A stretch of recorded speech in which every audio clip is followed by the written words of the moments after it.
Hello everyone, आप लोग को Gurukul mathematics online class Muzaffarpur में स्वागत है। प्रीवियस क्लास में आपने इन्वर्स ट्रिग्नोमेट्री फंक्शन के बारे में देखा था। उसी चैप्टर को हम आगे पढ़ाएंगे। इसमें क्या है कि पिछले क्लास में आप ग्राफ के माध्यम से देखे थे कि डोमेन रेंज कैसे डिसाइड करते हैं। प्रिंसिपल वैल्यू मतलब जो इन्वर्स फंक्शन है, ट्रिग्नोमेट्री इन्वर्स फंक्शन है, उसका डोमेन रेंज निकालते हैं। वो किसके थ्रू निकलता है? तो प्रिंसिपल वैल्यू के थ्रू निकलता है। आप प्रीवियस क्लास जरूर आप लोग एक बार देख लीजिएगा। अगर आप चैनल पर नए हैं तो चैनल को सब्सक्राइब जरूर करें, जिससे आप लोगों को क्या लगातार वीडियो अपडेट होता रहेगा। आज के क्लास में हम डोमेन रेंज समझेंगे इन्वर्स ट्रिग्नोमेट्री फंक्शन का। इससे पहले डोमेन रेंज अगर फर्स्ट लेक्चर देखेंगे या सेकेंड लेक्चर, तो उसमें आपको ट्रिग्नोमेट्री फंक्शन का दिखाए थे। इसमें हम इन्वर्स ट्रिग्नोमेट्री फंक्शन का डोमेन रेंज क्लियर करेंगे। आप देखिए, इन्वर्स ट्रिग्नोमेट्री फंक्शन में डोमेन रेंज क्या होता है। इसको देखने से पहले आप प्रीवियस क्लास जरूर एक बार देख लें। डोमेन रेंज में क्या होता है, सबसे पहला केस, इसको एक बार रिमाइंड कर लीजिए, ट्रिक से हम आपको याद करवा देंगे। देखिए क्या होता है, इन्वर्स फोर साइन इन्वर्स का डोमेन होता है -1 से 1 के बीच में, या -1 और 1 भी। मतलब ये इंटरवल है, इसको इंटरवल बोलते हैं। ये क्लोज इंटरवल है, इसका मतलब होता है -1 और 1 के बीच में, और ये दोनों भी शामिल रहता है। यहाँ अगर रेंज समझेंगे तो -π/2 से π/2 कहाँ से आया है? प्रीवियस क्लास में ग्राफ के द्वारा आया है। अब दूसरा, हम कॉस इन्वर्स क्या होता है, -1 से 1, और ये भी दोनों शामिल होना चाहिए और इस दोनों के बीच में। और इसका जो वैल्यू होता है, प्रिंसिपल वैल्यू जो होता है, रेंज होता है, वो 0 से पाई, इसको प्रिंसिपल वैल्यू भी बोल सकते हैं हम। तीसरा, अगर कॉसेक इन्वर्स के लिए बात करेंगे तो कोई रियल नंबर, जितना भी रियल नंबर होता है 0 से इन्फिनाइट तक, सब शामिल होता है। किसको छोड़कर? आर माइनस, ये माइनस का मतलब होता है -1 और 1 को छोड़, दोनों के बीच का जो वैल्यू है उसको छोड़कर।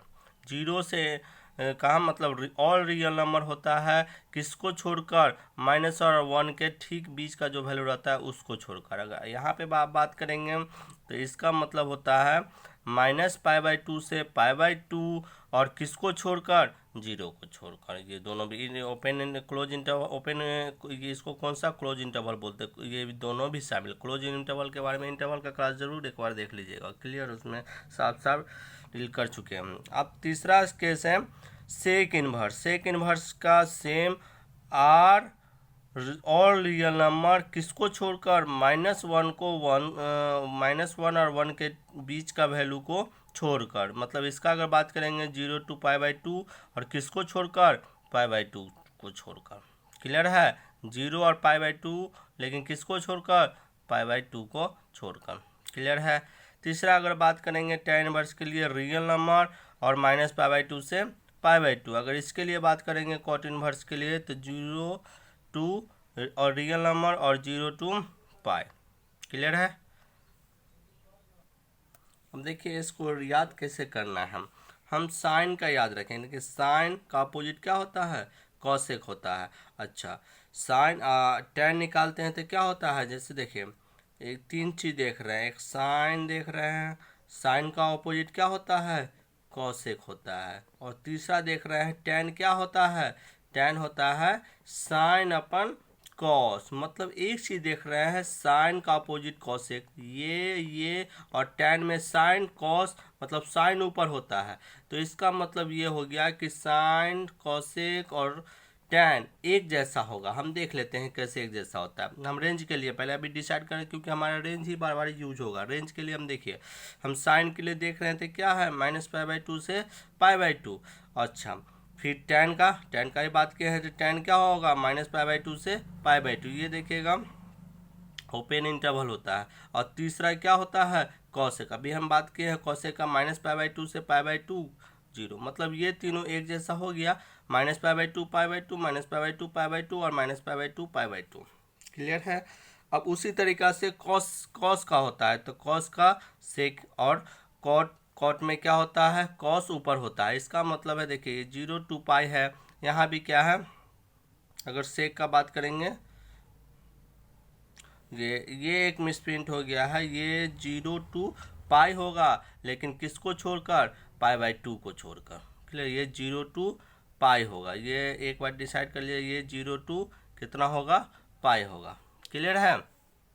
तो यहाँ देखिए 0 to पाई, यहाँ भी 0 to पाई और यहाँ भी 0 to पाई। मतलब एक बात क्लियर हो गया कि कहाँ पे क्या होगा, मतलब साइन, टैन और कॉसेक के लिए एक जैसा फंडा चल रहा है। अगर दूसरा लफ्ज में बात किया जाए तो कॉस, सेक और कॉट एक जैसा चल रहा है। इसको एक बार रिमाइंड कर लीजिएगा इस तरीक़ा से। ये एग्जाम में कई बार पूछा हुआ क्वेश्चन है कि इसका रेंज है, और इसी को दूसरा लफ्ज में बोल सकते हैं, इसको प्रिंसिपल वैल्यू भी बोलते हैं।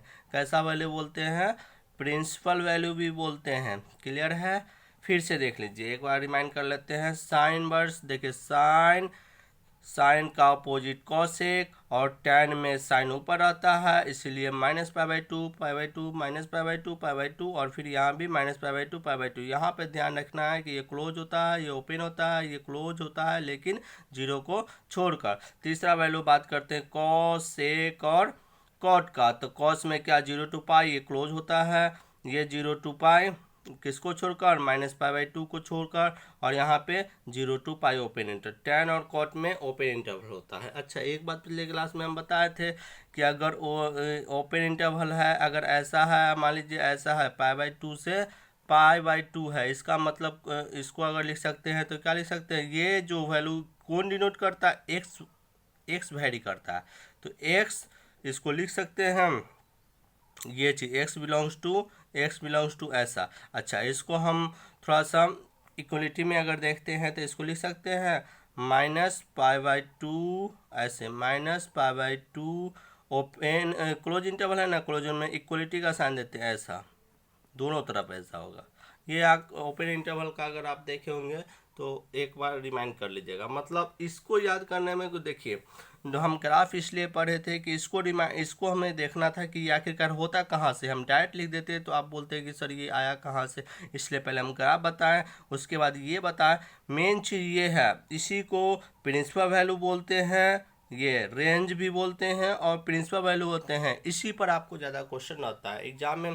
जो क्वेश्चन पूछते हैं बहुत सिंपल क्वेश्चन रहते हैं। क्लियर है यहाँ तक। अगर आप चैनल पे है तो चैनल को सब्सक्राइब जरूर करें। और हमेशा एक बात का ध्यान रखना चाहिए, ऑनलाइन क्लास हो या ऑफलाइन क्लास हो, आपके पास एक नोट बुक और एक कलम जरूर होना चाहिए, जिससे आप कॉपी पे प्रिंट आउट कर सकते हैं। हम देखिए अब क्या है, हम नोट में 2 पॉइंट बता रहे हैं, मोस्ट इम्पोर्टेंट है, इसको ध्यान रखना है। साइन इनवर्स साइन एक्स रहता है तो ये दोनों कैंसिल होके एक्स बचता है। ये एक्स तभी होता है जब क्या हो, पाई/2 से पाई/2 है, देखना है। पहले साइन इनवर्स हो तब ऐसा केस होता है। अब इसी में देखिए, पहले साइन है फिर साइन इनवर्स है, देखो दोनों फिर कैंसिल हुआ।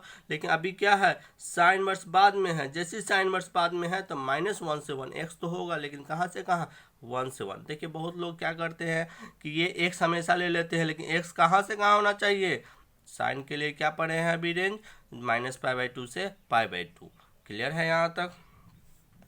अच्छा, एक नोट आप लोग 11th में अगर पढ़े हैं तो आप लोग को रिमाइंड आ रहा होगा। अगर 11th आपका किसी कारणवश अगर क्लास नहीं हो पाया होगा तो ये एक बार देख लीजिए। देखिए एक चीज़ होता है डिग्री और रेडियन। 180 डिग्री को पाई रेडियन हम 11th में पढ़ा है तो डिफाइन भी करवा भी याद रखना है। ये चीज़ ऊपर जो लिखते हैं ना, इसको रेडियन बोलते हैं, और ये वाला को डिग्री बोलते हैं। 180 डिग्री पाई रेडियन, तो अगर 90 यहाँ आधा हुआ तो यहाँ आधा कर दे, पाई/2। इसी तरीके से 60 डिग्री पाई/3, 45 डिग्री पाई/4, 30 डिग्री पाई/6। देखिए कैसे ये बच्चे बोलेंगे सर इतना जल्दी कैसे कर दिए, जैसे 30 डिग्री। तो देखिए यहाँ पे कुछ नहीं करना है। पाई मतलब कितना, पाई मतलब 180। 180 को 6 से डिवाइड करेंगे कितना होगा, 30। पाई कितना होगा, 180। 180 को 4 से डिवाइड करेंगे 45। 180 को 3 से डिवाइड करेंगे कितना, 60। मतलब ये भी आसानी से क्लियर हो गया। और आपको प्रिंसिपल वैल्यू के केस में डिग्री वगैरह नहीं रहता है, रेडियन में रहता है, इसीलिए रेडियन के टर्म में आपको याद रखना है। क्लियर है। अच्छा, आज के क्लास से अभी तक हम जितना देखे हैं थ्योरी को, एक एक टर्म को समझे हैं। आज से क्वेश्चन सॉल्व करना सीखेंगे। आखिरकार क्वेश्चन कैसे पूछता है, देखिए क्या पूछ रहा है, फाइंड द प्रिंसिपल वैल्यू, या इसी को फाइंड द रेंज भी बोल सकते हैं, लेकिन एग्जाम में आपको प्रिंसिपल वैल्यू पूछेगा। पूछ रहा है साइन इनवर्स 1/2। क्या पूछ रहा है, साइन इनवर्स 1/2। इसका मतलब है इसको सॉल्व करना है प्रिंसिपल वैल्यू को, तो क्या लिख सकते हैं, देखिए 1/2 साइन 30 का मान 1/2 होता है। साइन 30 को क्या लिख सकते हैं, पाई मतलब 180, 180 को 6 से डिवाइड करते हैं तो लिख सकते हैं 30। तो साइन π/6 का वैल्यू कितना देगा, 1/2। साइन π/6 देखिए π/6 यहाँ पे है ना, π/6 का कितना 30, ऐसे आपको याद होगा। अच्छा एक चीज़ और, हम एक चीज़ छोड़ दिए हम कि एंगल आप लोग 9th में भी पढ़े हैं, साइन 30, साइन 45, साइन 60, वो हम नहीं बताए हैं। तो इस बात का थोड़ा ध्यान रखिएगा, वो एंगल आप लोग प्रिंट आउट कर लीजिएगा। अगर दिक्कत हो रहा है तो कमेंट में कमेंट कर दीजिएगा, हम एक नोट उसका तैयार कर देंगे। क्लियर है। अब देखिए साइन इनवर्स 1/2 है, तो साइन इनवर्स 1/2 को लिख सकते हैं साइन π/6। अच्छा ये हम अभी थोड़ा देर पहले एक नोट पढ़े थे कि साइन इनवर्स साइन x होता है, लेकिन कहाँ से कहाँ वैल्यू होना चाहिए, -π/2 से पाई। ये दोनों को कैंसिल कर दे, π/6, क्या π/6 -π/2 और π/2 के बीच में है, या इस दोनों में शामिल है, π/6 इस दोनों के बीच में है। अच्छा ये कैसे हमें पता चलेगा कि इस दोनों के बीच में है, तो इसके लिए हमें क्या करना पड़ेगा कि देखिए -π/2 और पाई, मतलब 1 को 2 से डिवाइड करेंगे कितना हो गया 0.5, और 1 को कितना होगा, ये भी 0.5, ये माइनस से ये प्लस। अच्छा इसको हमें 6 से, ये कुछ नहीं है मतलब 1 है, 1 को 6 से डिवाइड करेंगे तो कितना होगा, 6 1 जा, नहीं डिवाइड हुआ तो डिवाइड 10 आ गया, 10 पॉइंट। फिर क्या करेंगे, देखिए 1 को 6 से डिवाइड कर रहे हैं, डिवाइड तो आपको अच्छे से आता होगा। 10 हो गया, 1 बार में डिवाइड करेंगे 4 आ गया, 6 बार में मतलब कितना आ गया, देखिए ये एक तरीक़ा से बात कर सकते हैं। तो 0.5 मतलब 50, ये 0.50, क्या ये 0.50 और 0.50 के बीच में 0.16 है, तो है, तो इसलिए इसका आंसर क्या हो जाएगा। बस आपको एग्जाम में π/6 ऑब्जेक्टिव में काफ़ी क्वेश्चन पूछते हैं, तो आंसर क्या हो जाएगा, π/6। क्लियर है। अच्छा एक बात का ध्यान रखना है कि आप लोग इस क्वेश्चन को करने से पहले एक क्वाड्रेंट बताए थे जिसमें एंगल के बारे में फर्स्ट एंगल, थर्ड एंगल्स, वो जरूर देख लीजिएगा। अगर आप चैनल पर नए हैं तो पहले गुरुकुल मैथमेटिक्स सर्च कीजिएगा, उसके बाद उसमें आपको ट्रिग्नोमेट्रिक इनवर्स फ्रैक्शन का जो चैप्टर है उसका शायद 2 या 3 लेक्चर है, उसमें आपको क्वाड्रेंट के बारे में बताया गया है, तो वो एक बार जरूर देख लीजिएगा, तभी क्वेश्चन सॉल्व होगा। आप देखिए हम क्वेश्चन नेक्स्ट करते हैं। जैसे हम सॉल्व करते हैं साइन इनवर्स -1/2, क्या कर रहे हैं, साइन इनवर्स -1/2, इसको लिख सकते हैं साइन इनवर्स, अच्छा माइनस को माइनस रहने दिए हैं, और 1/2 का कितना लिख सकते हैं, साइन 30 मतलब π/6 साइन इनवर्स। अच्छा ये इसको हम इससे अटैच कर देते हैं। अच्छा आप लोग को ध्यान होगा कि ये थोड़ा सा ध्यान रखना है, साइन -θ, साइन -θ कौन सा क्वाड्रेंट, देखिए ये 0 है, थीटा यहाँ पे साइन क्या होता है, यहाँ पे तो कॉस और सेक पॉजिटिव होता है, तो साइन क्या होता है नेगेटिव, इसको ऐसा लिख सकते हैं साइन थीटा माइनस। क्लियर है। अब माइनस साइन थीटा आया, मतलब इसको लिख सकते हैं माइनस साइन थीटा की जगह ये, या साइन -θ, ये दोनों को देखिए, ये दोनों को देखिए और यहाँ से यहाँ देखिए, दोनों साइड एक जैसा है, मतलब फिर वही दिया -π/6 किसके बीच में आया, -π/2 और π/2 के बीच में। हाँ होगा, क्यों होगा, क्योंकि यह 0.16 है और 0.50 था, तो जाहिर सी बात है कि 0.16 और 0.50 के बीच में 0.16 है, तो ये चीज़ क्लियर हो गया। क्लियर है, 16 या 50, क्लियर है यहाँ तक। अच्छा नेक्स्ट देखते हैं, नेक्स्ट एक और क्वेश्चन लेते हैं, क्लियर कर लेते हैं। जैसे कॉस इनवर्स 1/2 है, तो इसको लिख सकते हैं कॉस π/3, फिर π/3 किसके किसके है, 0 और पाई के बीच में है, तो 0 और पाई के बीच में ही ना π/3 होगा, इसको डिवाइड करते 0.33, 0.33 किसके बीच में है, ये 0 के बाद 0.1, 0.2, 0.2, मतलब ये भी हमारा सही है। क्लियर है यहाँ तक। और चैनल को अधिक से अधिक आप शेयर जरूर करें, जिससे आप दूसरे बच्चों को भी परेशानी नहीं होगा। अच्छा नेक्स्ट क्वेश्चन हम देखते हैं, मोस्ट इम्पोर्टेंट है ये क्वेश्चन, आपको बहुत ज़्यादा मोस्ट इम्पोर्टेंट है। कॉस इनवर्स का माइनस में अगर आता है तो कैसे सॉल्व कर, देखिए cos inverse -1/2, cos inverse cos अच्छा ये 1/2 को क्या लिख सकते हैं, cos π/3 cos 60 का मान। अच्छा cos इनवर्स cos, अब देखिए यहाँ पे मामला गड़बड़ होगा। अभी साइन वाला में आसानी से देख लेते हैं, cos वाला में cos, यहाँ पे देखिए cos माइनस थीटा का वैल्यू कितना होता है, cos माइनस थीटा मतलब फोर्थ क्वाड्रेंट में cos थीटा क्या होता है, पॉजिटिव होता है। cos पाई माइनस थीटा क्या होता है, माइनस cos थीटा होता है। देखिए cos या तो यहाँ cos यहाँ निगेटिव होगा, नहीं तो यहाँ निगेटिव होगा, लेकिन हमारा cos के केस में 0 to पाई तक जाना है। ये तो पाई यहाँ तक है, पाई से आगे बढ़े तो पाई प्लस मतलब पाई ज़्यादा है, लेकिन हमको तो इसी में रहना है। क्लियर हो रहा है। देखिए फिर से हम ये क्वेश्चन को थोड़ा बारीकी से देखते हैं। क्लियर क्या कहता है कि सबसे पहले cos का रेंज कहाँ से कहाँ होता है, तो 0 to पाई होता है, तो हम इसके आगे तो नहीं चल सकते, ये दोनों पॉइंट फेल हो गया, या तो ये रहेगा ये तो ये रहेगा। लेकिन उसमें भी बोला है कि देखिए cos यहाँ पे क्या है माइनस π/3, अगर प्लस रहता तो कोई दिक्कत नहीं, माइनस आ गया है, माइनस का मतलब होता है कि cos π/3, cos यहाँ पे पॉजिटिव होता है, यहाँ पे निगेटिव होता है, तो हमें तो निगेटिव वाला में जाना पड़ेगा। क्यों निगेटिव वाला में जाना पड़ेगा, क्योंकि यहाँ पे हम नहीं ले सकते थे पिछला, अगर उसमें है तो उसमें हम ले सकते थे साइन वाला में। तो अब इसको क्या किए, cos इनवर्स माइनस cos, यहाँ तक तो क्लियर है। इसके आगे लफड़ा ये हो रहा है कि cos minus theta, cos theta positive यहाँ पे निगेटिव रहता तब तो साइन वाला जो अभी क्वेश्चन किए थे एक माइनस साइन वाला तो हम कर सकते थे, ये नहीं चलने वाला, इसलिए इसको लिख सकते हैं cos पाई माइनस थीटा। यही क्योंकि ये यही इसलिए क्योंकि इसमें नहीं जा सकते, इसमें नहीं जा सकते, इसमें जा सकते हैं, तो इसको लिख सकते हैं cos पाई माइनस थीटा। तो cos पाई माइनस थीटा क्या हो जाता है, माइनस cos थीटा। और एक बात सही भी है, माइनस cos π/3, इसको लिख सकते हैं cos pi minus theta, cos pi minus theta, pi minus pi मतलब क्या हो जाएगा, cos माइनस cos 2π/3। एक बात का ध्यान रखिएगा, जब cos और sec हो तो उसमें नेगेटिव में नहीं होता है, ये ध्यान रखना है। उसमें क्या करेंगे, पाई में से घटा लेंगे। ध्यान रखना आपको इतना ही है कि cos इनवर्स जब भी रहे ना, ज़्यादा दिमाग नहीं लगाना है, cos इनवर्स माइनस थीटा रहे ना, तो इसको हम क्या कर सकते हैं, cos पाई माइनस थीटा। बस इतना आप याद रखिएगा। क्लियर है। इसके आगे नेक्स्ट क्लास में देखेंगे। आपका आज की क्लास आपको कैसा लगा जरूर कमेंट करें। अच्छा एक ग्राफ कुछ बच्चे को क्लियर नहीं हुआ था, एक बार फिर से हम ग्राफ को क्लियर करेंगे।